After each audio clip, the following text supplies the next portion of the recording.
Good evening, and welcome to the August 20th Narragansett Town Council meeting. Please stand to salute the flag.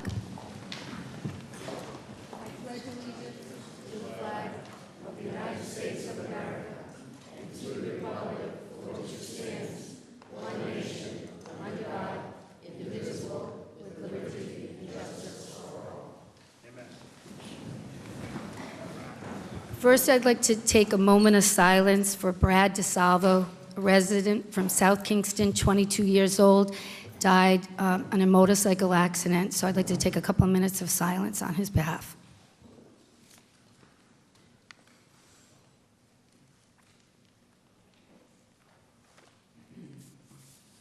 Thank you.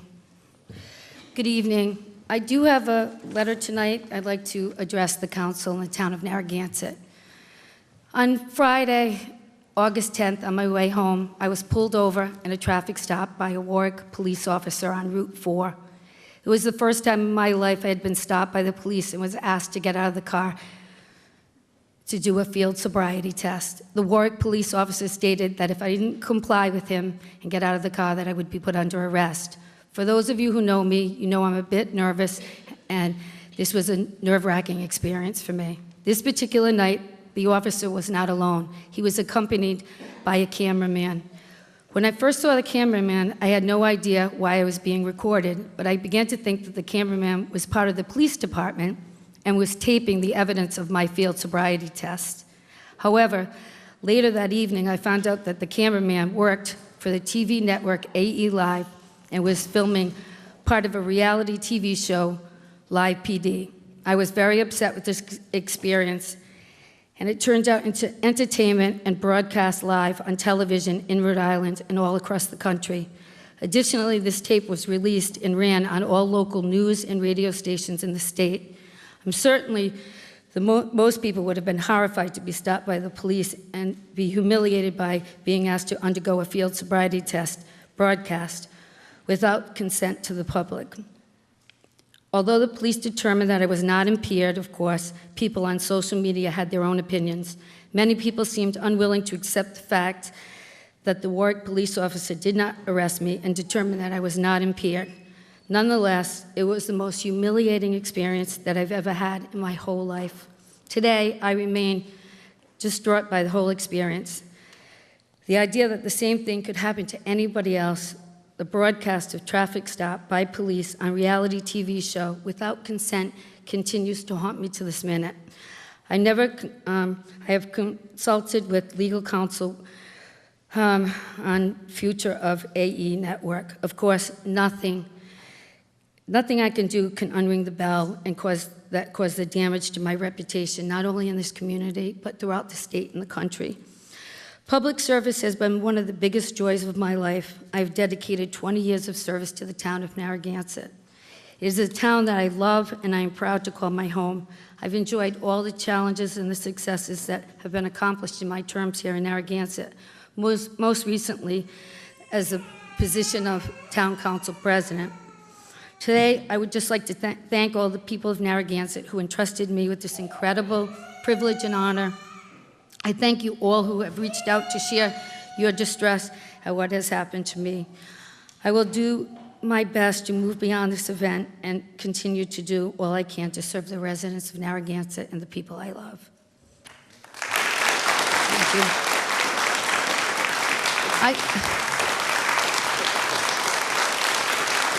Thank you.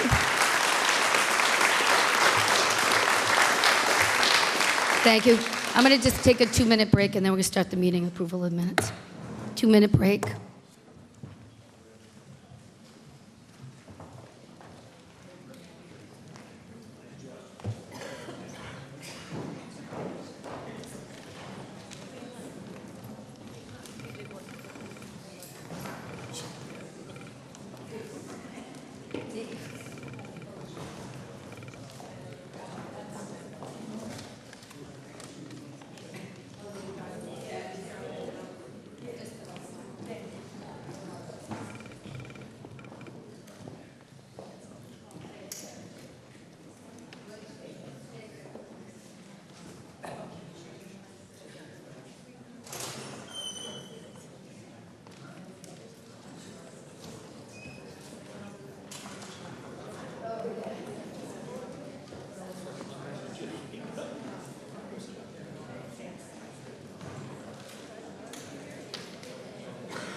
Where'd Patrick go?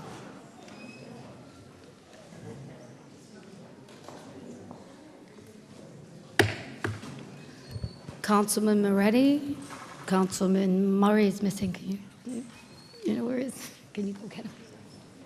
He went to the bathroom. Do you think I can go? Should I just go?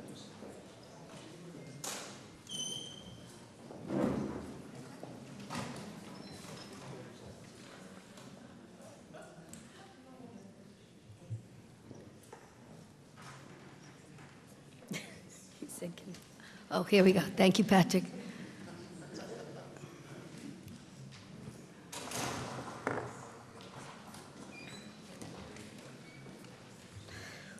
Public hearing. I do have a change on the urban renewal for September 4th. It's going to be rescheduled to the 17th, so I wanted the public and the council to know that. That's a change. Do I have approval of the minutes? June 18th, the regular meeting. Move to approve those minutes. Do I have a second? Second. Any discussion? All those in favor? Aye. 5-0, motion passes. July 2nd, 2018, the regular meeting. Move to approve those minutes. I'll second that. Any discussion? All those in favor? Aye. 5-0, motion passes. And July 9th, 2018, work session. Move to approve those minutes. I'll second that. Any discussion?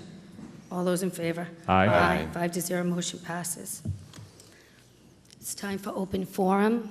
Please, when you come up to the podium, state your name, and you'll have 3 minutes. Anybody from the public wishing to speak? Stanley?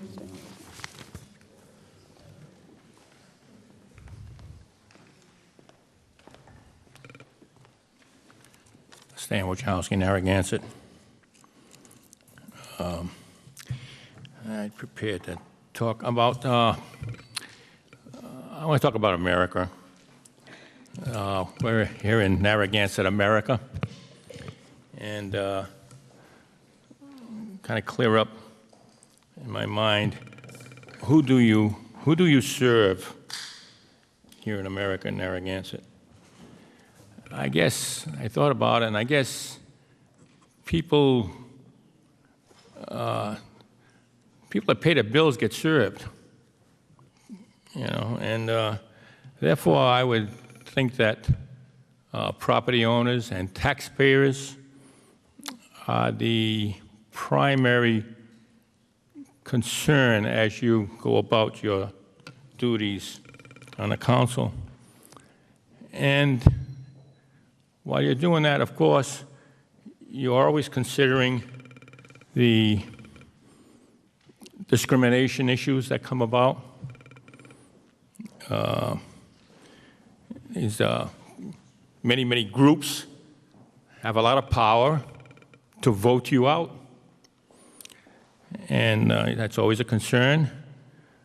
But I believe you have to stand up and realize this is America, and no radical group or specific group should have a benefit at the expense of others, specifically money.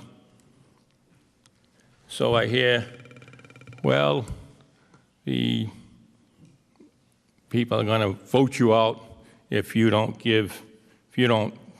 vote their way on some issues.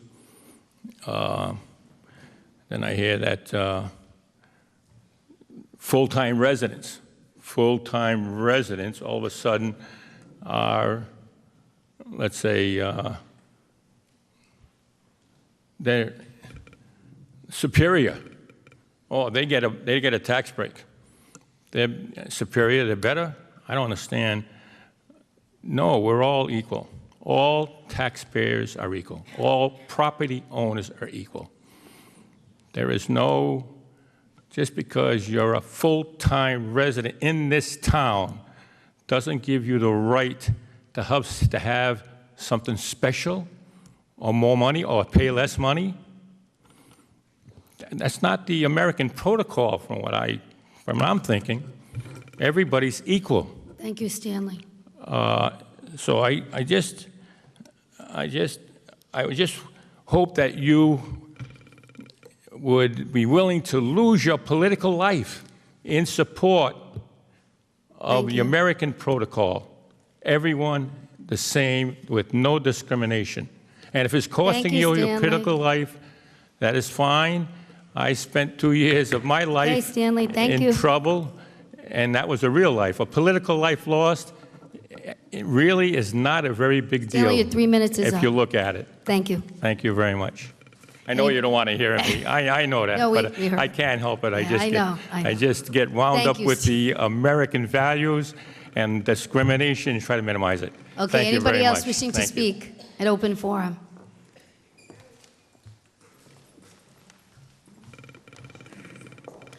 Hi, Susan Sahajian.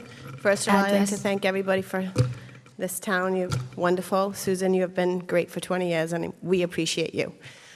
One thing that I'm concerned about is that young child that got killed on, down near the beach.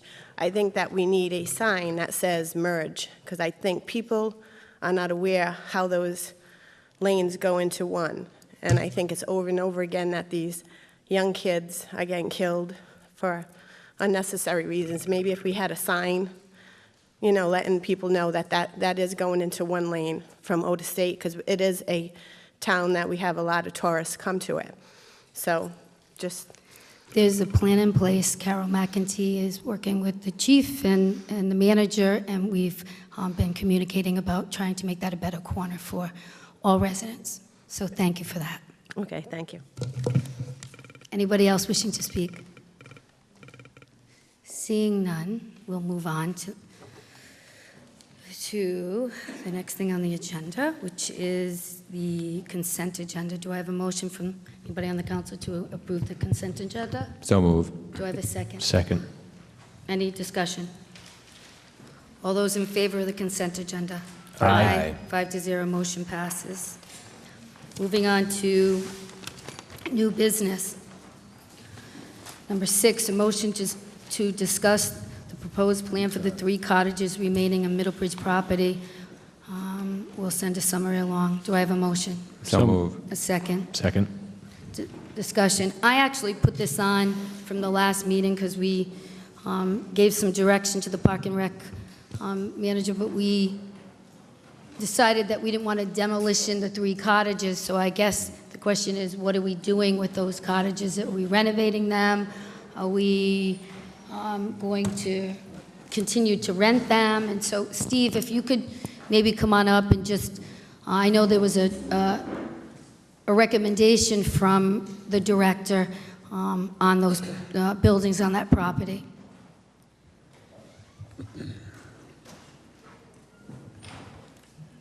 Good evening. So, 2 weeks ago, I had recommended the demolition of the 3 cottages and to keep the yellow building and the marina building. And for 95A, which is the first cottage, is to move the URI crew into the marina building and to start repairing with the little money that we have in our budget, the marina building, which needs a new roof, siding, and then move into the interior of that building. And then if time and money is available, start working on the yellow building as a visitor center, naturalist building. The cottages need substantial repair. They need painting, they need interior work, they need roof, they need soffits, they need gutters, they need a complete renovation. And as we discussed last 2 weeks ago, when you put in more than 50% of repairs, then you need to elevate that in handicap accessibility, ADA requirements, and it's a snowball effect where we're going to be putting in more money than I believe the department believes that they're worth. Okay, thanks. Yeah, so I looked at the renovation, over 100,000, maybe the demolition was 10. It's just, I know that we're just kind of, they're sitting there, and we're sort of looking for some direction for you, whether people want to use them or rent them, so I just was curious to see. I think at the land trust level, earlier in the year, we had talked about the kind of doing the minimal fixes to A, B, and C. So maybe an agenda item to that effect, what the cost would be of, fixing up A, B, and C. Because I know that's we talked about that, and at the land trust meetings, probably earlier in this year, so. And we, So there was a land trust meeting also this past week, and Terry Fleming's here, the vice chair, and Tom Rogers, the chair, led the meeting. We spoke a little bit about this, and one thing that came from a conversation I had with Terry today was maybe it might be a good idea for Jim to sit down with both planning and Parks and Rec and talk about this. Mike DeLuca came up with an excellent idea. Right now, there is no any type of restroom service at all in Middlebridge, and it would be a nice idea while we're waiting to find out what we will be doing with the property to have a comfort station there. There's a marina, there's a kayak operation, there's URI. It would be a nice thing to have, and 2 cottages have restrooms that we could very easily, with some small money, make it into a comfort station. So that's my recommendation, that Jim, you have a meeting with staff and provide a little bit more direction into it, because as Matt and I had expressed during our last council meeting, the concern we have is once you do knock and demo those buildings down, it's going to limit our ability to build back that property. So, I mean, I know that you'd like to do this, but there are other properties that we have. The Windmill Building is an excellent example of a building that's deteriorating in the Parks and Rec area, and we're not doing anything about that. I guess I don't see any harm in what they're doing, and if we can put some small money into it and have something that's going to really help the town be a nice asset as a comfort station, it's an idea to look at. But Jim, I think that would be a good idea for you to run that for us. So I loved that idea. I heard Mike DeLuca, that was his idea. The only thing about going back to the land trust, I thought they punted it our way because they had vetted it out and asked for your direction. That was my understanding from Tom, that they had, land trust had talked about it and talked about it. They came up with as much as they could. They deferred to you as far as what should happen with those buildings. That was not the case? They never voted on whether to demo the buildings or not, but the discussion that is taking place now with the land trust is they were a little surprised at the last council meeting when there was a motion to go ahead and demo the cottages. So they right now really like the idea of having both the department heads, both liaisons, Parks and Rec and planning, sit down to talk about this, being concerned about knocking it down, and I share that concern. I believe Matt does as well. So to Jill's point, maybe if Jim and Steve and the land trust chair gets together and we can get some clarity on what we're going to do with those cottages or some recommendations, because it's sort of, the last meeting we took care of the yellow building and we took care of the boat building, but we sort of still have those cottages and that wasn't really answered what next. So I think if you'd be willing to do that and come back with some clarity on what the plan is, because either putting in the money, taking them down, are we in the business of renting them, that kind of thing. And the other part of that, too, I'd like you to look at is Matt Eddy's residence as well. Apparently, there are some issues with some decking, so if we could take care of that as well, make sure that the deck is safe. Jim, Thanks, I can Steve. help with that as well. I had a question for Steve. Oh, for Steve? Okay. Yeah, that's okay. Thank you for checking. What do you think about, Robert's I mean, we rent out cabanas down at the beach. Now, couldn't we, keep under that 50%, get the roofs done, get the outside done to protect the building, and then gut the building, demold it, whatever the issues are on the inside, and then rehab them and sell them out as cottages for the summer, a one-time tenant for the summer? It's certainly a possibility. I'm not sure if the value would be there Are similar they to... one bedroom or two bedroom? They're one bed. Well, One bedroom. B and C are one bedrooms. I believe A is a two bedroom. Right, because I think we can generate, a one-time tenant for the 2 months and then shut it down for the rest of the year, and that will offset some of the costs related to that property. The issue with that is then we're into housing. We're back into housing regulations, and I think we should not be in a residential business, and now we're in there either seasonally or weekly and monthly, and that creates a whole lot of overhead and more staffing to be able to manage that. The payback for that, we'd have to do the numbers to see if it's worth it, plus the original investment. And that's my concern, the original investment, to put those 3 buildings back into condition where right now the two tenants are living there under the conditions that they are, but I can guarantee you that if we were seeking to have new tenants live in those 2 buildings, that we would have to completely go in I and agree. gut them. It may take 2 years to keep under that 50%, to bring these buildings up to speed where we could rent them for, you know, 2.5 And months. with respect to or something. in respect to the comfort station, it would have to be elevated, it has to be ADA compliant. So let's take a look at it. That's all I'm Yeah, saying. and- Let's and just so take a we- look at you it. know, Well, all of that I don't has to think- be. I'm not on board with a comfort station because, you know, we're only open for business 2 months a year. Why spend 50 grand or whatever the cost is? People use that property, Patrick, all year round. You see people out fishing Well, all then, year round.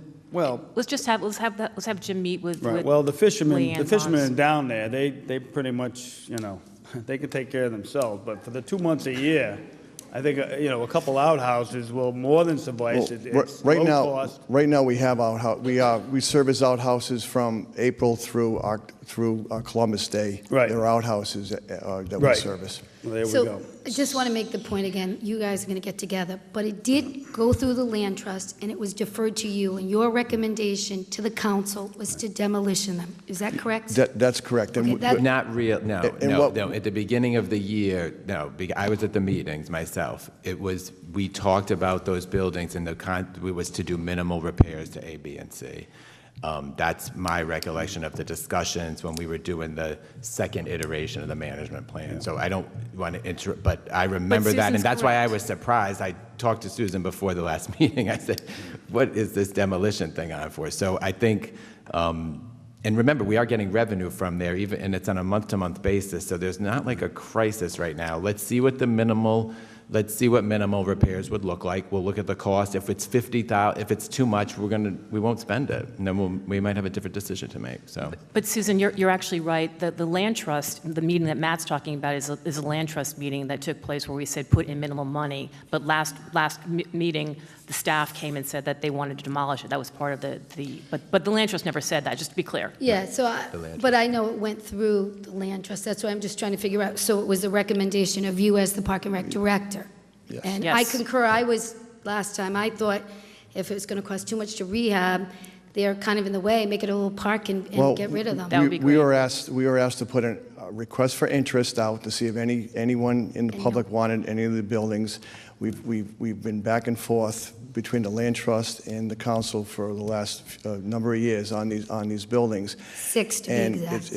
it's in our position to recommend these, because right now we haven't put a dime into these buildings, and you know, I'd be negligent on my part if I didn't recommend that we have to do something, because if something happens and for public safety or the safety of the people that are living there, then I'm responsible. And I don't want to do that. I need to at least bring it to your attention that we have to do something to those buildings down there. For starters, do they all need roofs? No, they don't. B had a new roof put on during Hurricane Sandy. Okay, well, that's The important. marina building needs a new roof. Okay. But the other two have, again, they're on cinder block and they need considerable amount of repair. Right. So I just have one question. So A, B, and C, how many tenants actually, residential tenants live in those buildings? Yes. How many? And B and C. So there's a tenant in B and C, and are these buildings, let's say, up to whatever minimal standards we would expect for any landlord? Minimal standards, yes. Minimal standards. Okay. I mean, I love the idea of using those buildings and keeping that footprint. I've never been a fan of being in the landlord business as a town, so I would, as opposed, I'm strictly opposed to renting to individuals as residents or as tenants. So, I mean, in that regard, keeping it and making it something else more useful would be great, so. Beach Cabanas is in the rental business. We've been doing that successfully for, I don't know. A cabana with no shower or bathroom is a little different than a house that they pay X number of dollars for every 30 days. I think it's a little. Thanks, Steve. Maybe you'll get together with the manager We'll get and together. maybe Tom Rogers, the chair of the land trust, and come back with a plan of what's going to actually happen with the cottages. Moving on in the agenda, number 7, a motion to approve the filling of the position for Parks labor, Monday through Friday shift due to a resignation. Do I have a motion? So moved. I'll move. Second. Any discussion? Anybody from the public? All those in favor? Aye. Motion passes 5-0. 8, a motion to approve the purchase of 1 octagon wood trestle pavilion from Sprague Park from M.E. O'Brien and Sons, Inc., for the amount of $44,680.90. Do I have a motion? So move. A second? Second. Discussion. Actually, Steve, I think this is great, and it's a good purchase. So I just want you to highlight for the public the benefit to that $44,000 at Sprague Park. And it's an octagon shape? Is Yes. that it? So this is something that I want to build and not tear down. Yeah. So Got it. it's a good thing, and it's something that was in our my CIP, the department's CIP for Sprague, because we've been trying to do something. As you've noticed, we've been in Sprague Playground in that part of Sprague Park, from the Little League building up. We've been over the last 4 years, little by little. We have been trying to, with the little money we had, each year we've been putting new fencing, new sidewalks, new playground equipment, and this will not finish it off, but it'll be a nice amenity for the families that go there, to provide open shade. They can have small parties there, but more importantly, provide shade with a couple of picnic tables under that for shelter and shade throughout the spring, summer, and fall. It's got a tin roof. It's all per code, and I think it's going to be a really great asset to that part of the park. So, Great. Thank you, Steve. Any other questions? No. Anybody from the public? Catherine?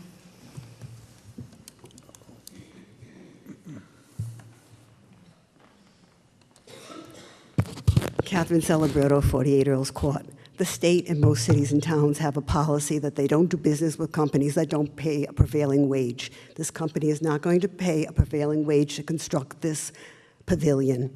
And it's right on the invoice here, non-prevailing wage. If we were to force them, I guess, to pay a prevailing wage, the cost would be more to construct this building, which $20,000, if you look at the drawings, seems like an awful lot of money to construct this. There are other ways we could order this building. The company could order the building. They could deliver it. You know, and there's other means. We could look to other companies to construct it. But the main thing I'm trying to get across here is that we're not supposed to be doing business with companies that don't pay a prevailing wage, which the last time I checked was $16 an hour. That's all it is, which is less than some of the lifeguard captains get. So I don't think it's a big stretch to find a company who wants to pay their workers. Thank you. Any other discussion?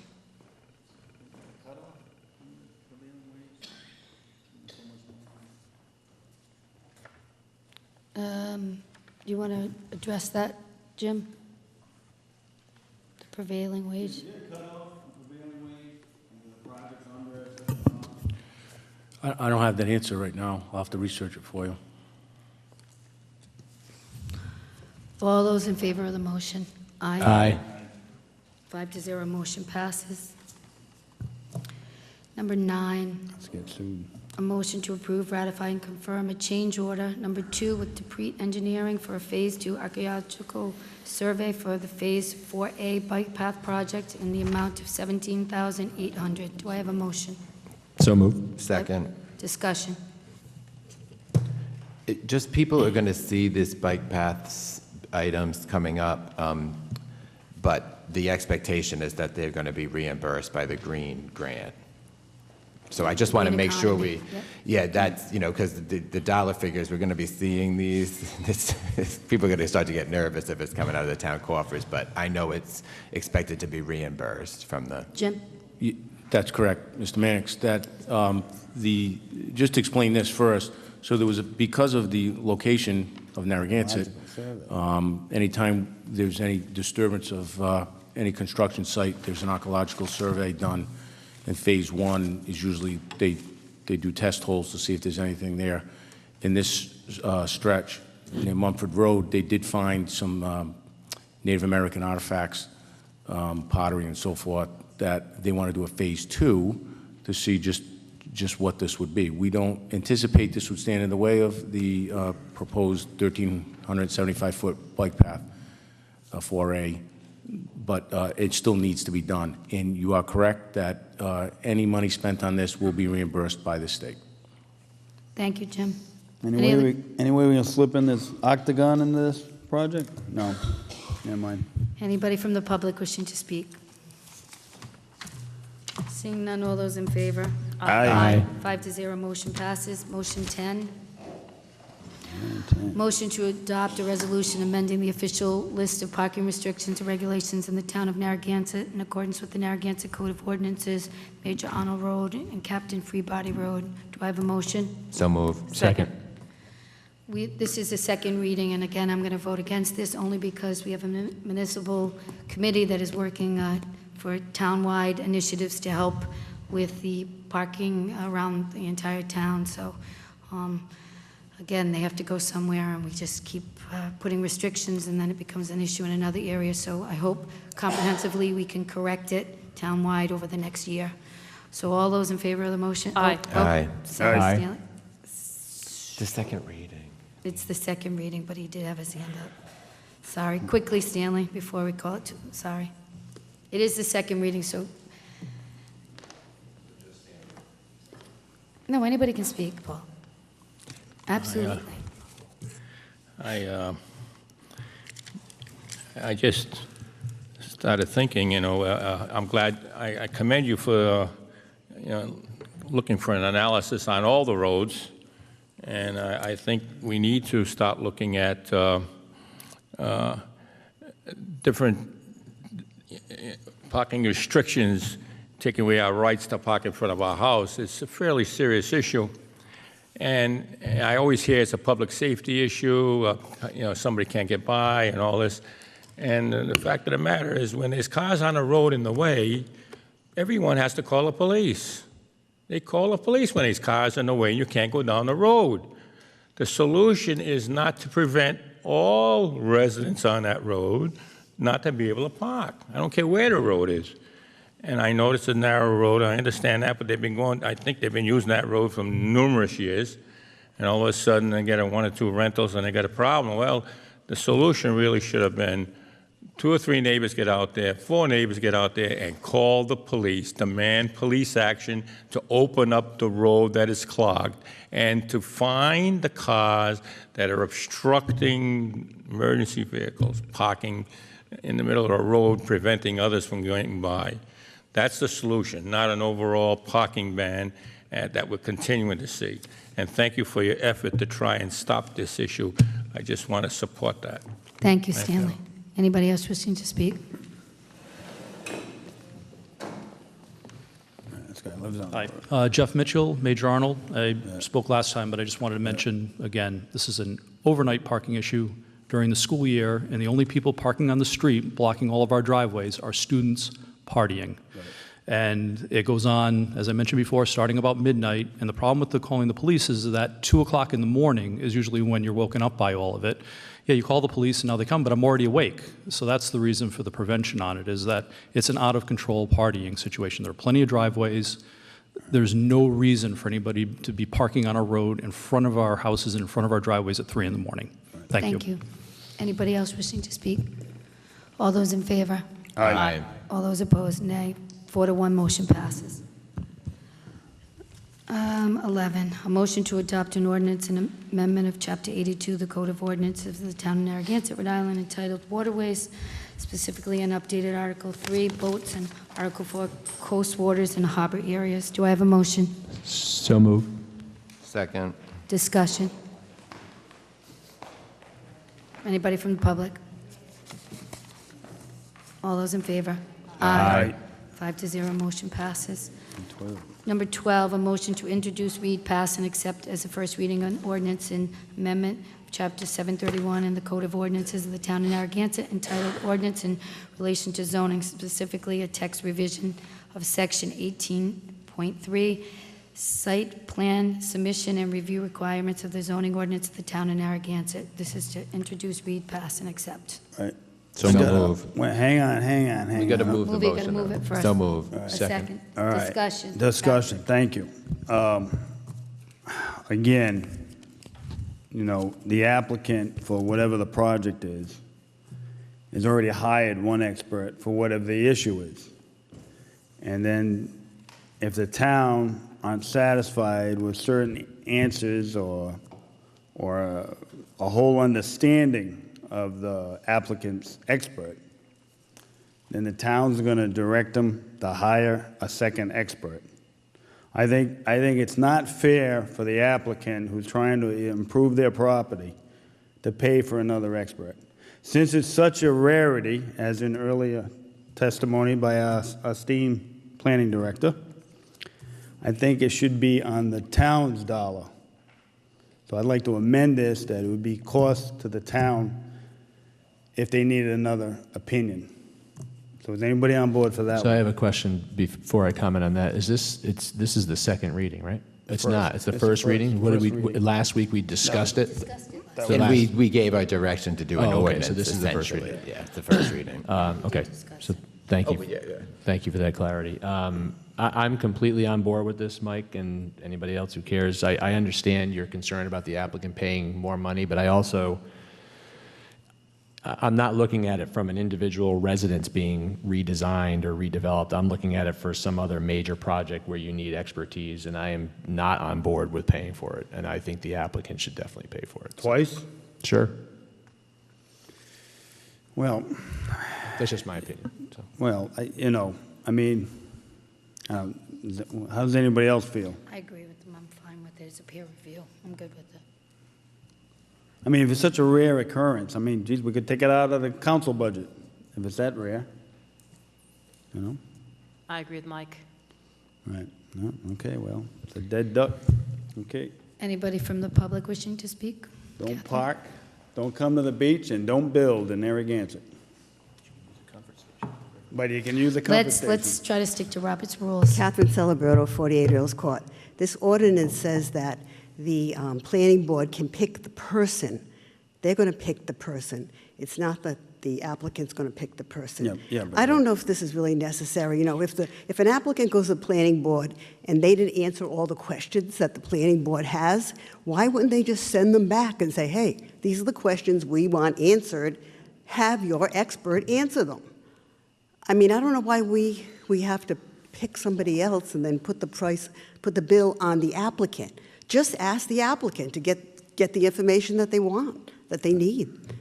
You know, it's another step. I think the issue is some of these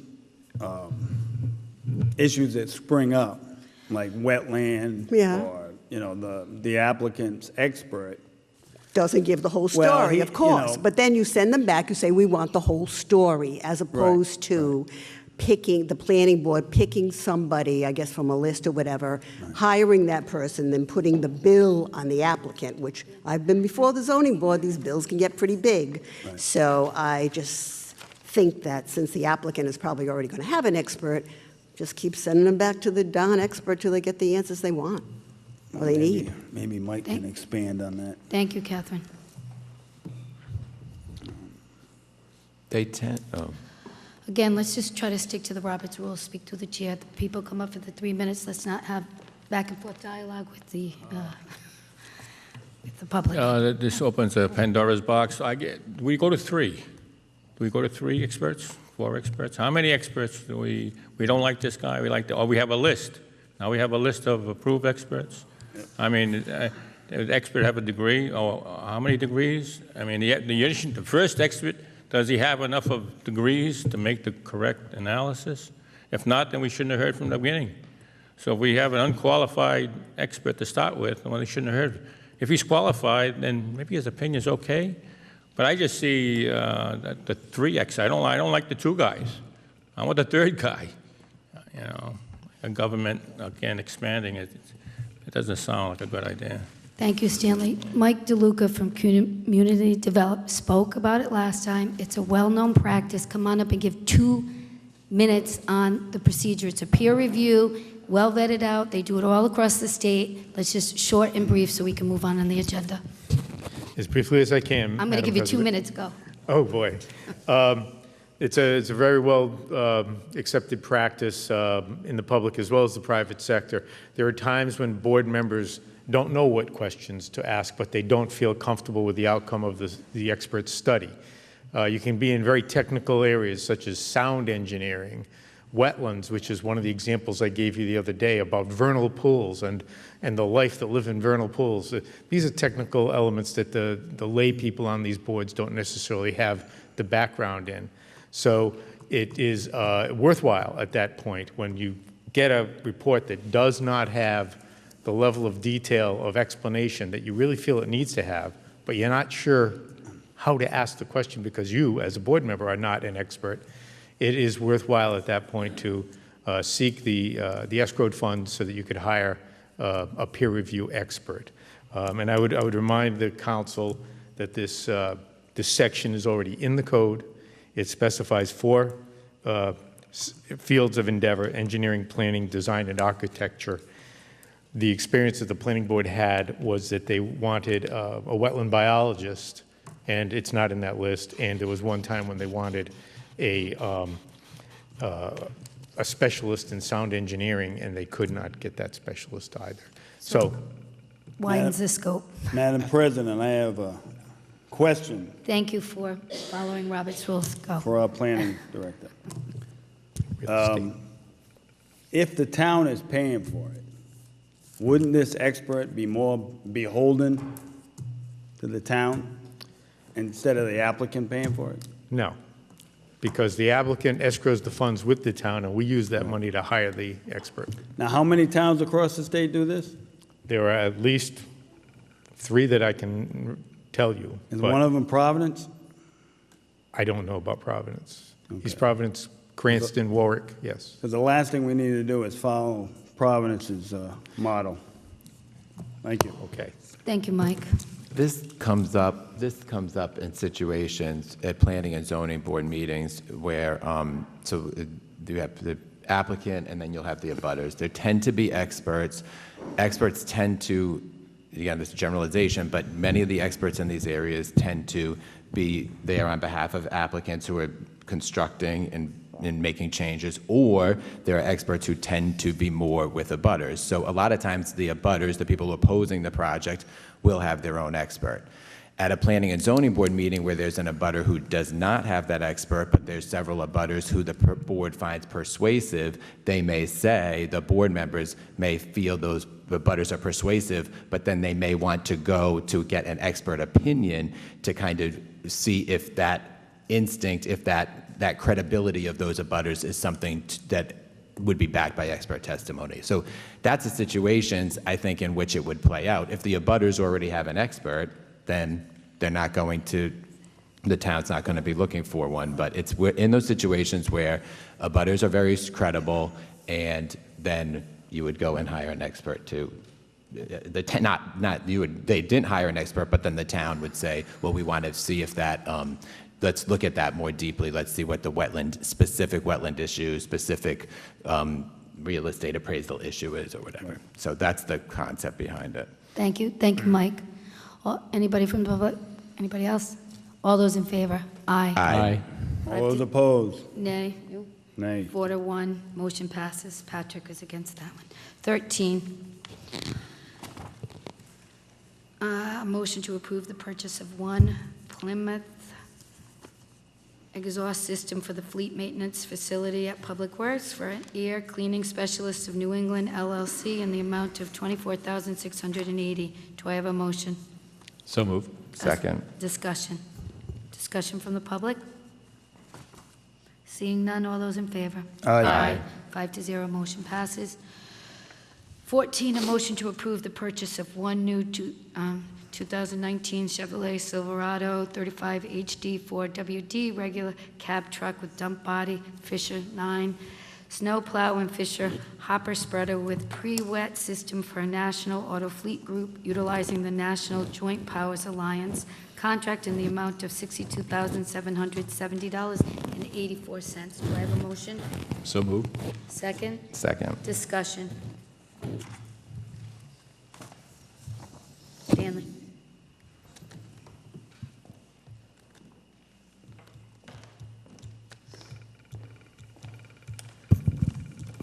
Again, in an effort to watch our spending, is there a possibility that we could get a brand-new 2018 Silverado instead of buying a 19, number one, question number one. Because sometimes last year models, they're pretty much the same. It's just that they're not new. You might save yourself $10,000. I don't know. But I'd like to see an issue on that. And then number two, I remember last year, I think my plow guy only plowed 3 times. So it would seem to me that we could probably just take this Fisher plow and put it on a 2018 truck and probably accomplish what we have to, because we're doing very little plowing. I like the idea. I think that the spreading of the liquid is really reducing the need for significant plowing, if you will. Plus, our storm last year was really down. Well, I guess this global warming, I don't know. But, you know, it's a small item, and, you know, maybe we're only talking 20,000, but we've got to look at those $20,000 items. They add up after a while. Thank you. Thank you. Jim, anytime they're looking to purchase, they always look at options and try to get best price and all the good practices of when they're purchasing a vehicle, correct? Yes, Madam President. So this goes out to bid, whether it's an 18 or a 19, it's, you know, I don't even know if it would be cheaper, but this is the cheapest vehicle we could get that fits our need. I would just like to add, there's one number in there. It does have 73,000 miles, which in, you know, motor vehicle miles is not a lot of miles, but look how much the town has spent in 4-year period to maintain this vehicle, $70,000 to maintain it. We're just dumping good money into bad by keeping this vehicle. The reason for that is that it's a diesel, and what the DPW acting director has stated was that this town, we don't put enough miles on these vehicles to really justify a diesel, and that's the problem. Diesel is so expensive to maintain, fix, and to purchase. So we went back to a gas vehicle. One last thing, this vehicle is used not just for plowing, it's used for everything. Right. Multi-purpose. It just so happens that we buy a plow for it to put one more plow on the road. Right. I had a question. It's got a hopper spreader. Is that going to spread the brine during the winter, Steve? Yes. Okay. How many trucks do we have spread the brine right now? Steve, can you come on up? You can't yell through the chamber.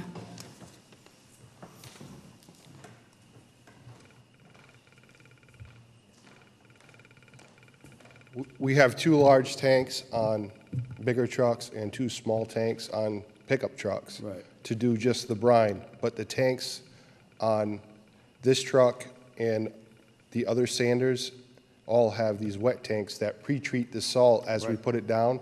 That activates it right away. So ours, we don't even use sand anymore. So we've reduced our expenses. Wet. It's all been paying for itself. Now, is this an additional spreader? No, this you're truck. replacing it? We're replacing the truck. Okay. The truck that we have, we spent over 40,000, All right. and we're going to surplus it when we get rid of it. Very good. Thank you, Steve. You're welcome. Any other questions from the council? Nope. Any other questions from the public? All those in favor of the motion? Aye. 5-0, motion passes. 15, a motion to approve the purchase of one John Deere Model 524K, 2 payloader for Public Works Department, Schmidt Equipment, Inc., John Deere, in the amount of $140,000, which includes a trade-in of our current machine. Do I have a motion? So moved. A second? Second. Discussion. The council? Discussion from the public? All those in favor? Aye. 5-0, motion passes. 16, a motion to approve a change order 2 for construction services completed for the Medituxet Stormwater 3 BMP improvements in order to finalize and complete payment to Carty Corporation at their final project price of $158,736.30. Do I have a motion? So moved. Do I have a second? Second. Do I have discussion from the council? Discussion from the public? Catherine?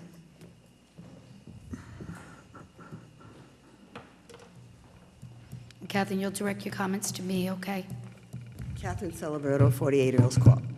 Now, we put out these bids, and we always go with the low bidder, and then there's always these change orders that raise the price up. I guess there's some kind of a 10% leeway. And it always happens that these people are coming in and asking for more money. And I was just wondering, is there any way to put out bids that are like a price certain without this, all of these change orders and all that? I mean, I don't know. I'm just wondering if it's possible. When we put these bids out, say we want a price certain, end of story. Thank you. We do try to avoid change orders, but in the business, sometimes it's just unavoidable. Any other comments from the public? Any other comments from the council? All those in favor? Aye. 5-0, motion passes. Last one, a motion to appoint to the Galilee Advisory Committee to one individual for a seat for one term to expire May 31st, 2019. The appointment is Jason Howell. I move to appoint Jason Howell. A second. Any discussion? Any discussion from the public? He's a resident from Narragansett. I know that he was Mass interested. Maritime graduate, yep. Yeah. And seemed interested to serve, so I think it'll be great. All those in favor? Aye. 5-0, motion passes. Do I have a motion to adjourn? So moved. Second. All in favor? Aye. Aye. Good night, motion's adjourned. All right.